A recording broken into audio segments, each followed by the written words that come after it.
Bonjour à tous, j'espère que vous allez bien. Je suis aujourd'hui à Amed, sur l'île de Bali, en Indonésie. Voilà, derrière moi, caché par les nuages, on voit le mont Agung, qui culmine à 3000 mètres. Et je suis actuellement sur une plage donc de sable noir, de sable volcanique. Voilà, la mer, les collines, le ciel bleu, le soleil. Voilà, il fait très chaud, il fait plus de 30 degrés. J'espère que vous allez bien et je ne peux que vous recommander cet endroit qui est un petit paradis. Alors pour ceux qui ne me connaissent pas, je suis quelqu'un qui fait pas mal de vidéos concernant les locations meublées au régime réel, sur leur comptabilité, sur comment remplir les formulaires. Voilà. Et le but étant que eh bien, les gens qui suivent la formation ou qui suivent mes vidéos puissent faire leur comptabilité eux-mêmes et donc être autonomes en immobilier. Voilà. Alors ceci étant dit, j'ai reçu récemment pas mal de demandes concernant la location meublée professionnelle, alors que jusqu'à maintenant, j'ai beaucoup parlé en fait de location meublée non professionnelle. Alors quelle différence entre les deux au niveau de la comptabilité et au niveau du remplissage des formulaires?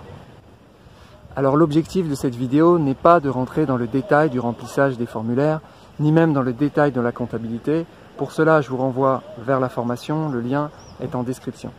L'objectif de cette vidéo, c'est de voir un petit peu les différences au niveau des formulaires entre la location meublée non professionnelle et la location meublée professionnelle, donc entre le LMNP et le LMP.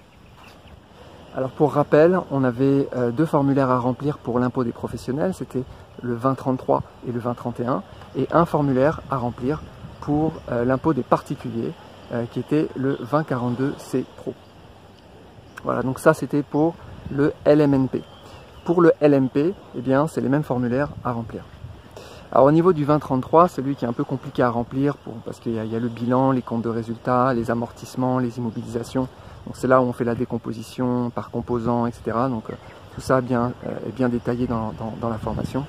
Et bien pour la 2033, c'est exactement la même chose entre le LMNP et le LMP. Donc là, c'est vraiment aucune différence. C'est les mêmes techniques de décomposition par composants, c'est les mêmes techniques d'amortissement. Tout est pareil. Alors là, on va observer des différences. Ça va être sur la 2031. Alors la 2031, pour rappel, c'est le formulaire où on remplit juste une seule information. C'est le résultat fiscal, hein, pas le résultat comptable, mais le résultat fiscal.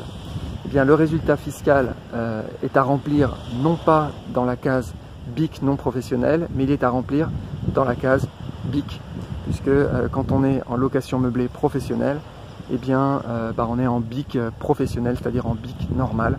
Donc c'est dans la case BIC, comme on aurait à le remplir si on était dans une société, une entreprise normale, quoi.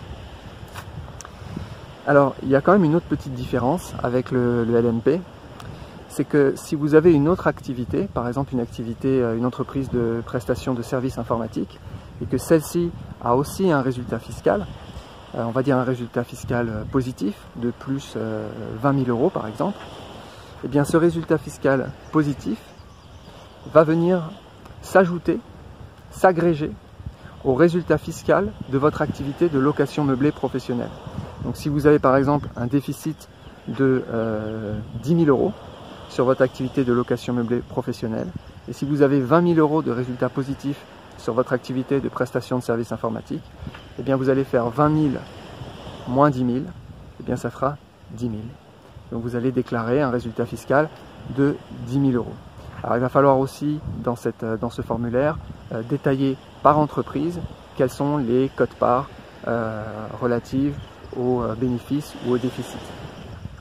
Donc ça c'est une particularité de la location meublée professionnelle, c'est qu'on va venir agréger tous les bénéfices industriels et commerciaux de toutes les activités que vous avez, et donc ça va être assez sympa parce qu'on va pouvoir impacter les déficits de la location meublée sur les bénéfices des autres activités.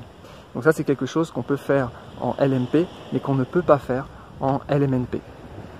Voilà, donc à part ça, c'est le même formulaire. Si bien sûr vous n'avez pas d'autres activités, bénéfices industriels et commerciaux, eh bien vous allez juste remplir votre résultat fiscal. Par contre, vous allez remplir dans la case BIC et non plus dans la case BIC non professionnel.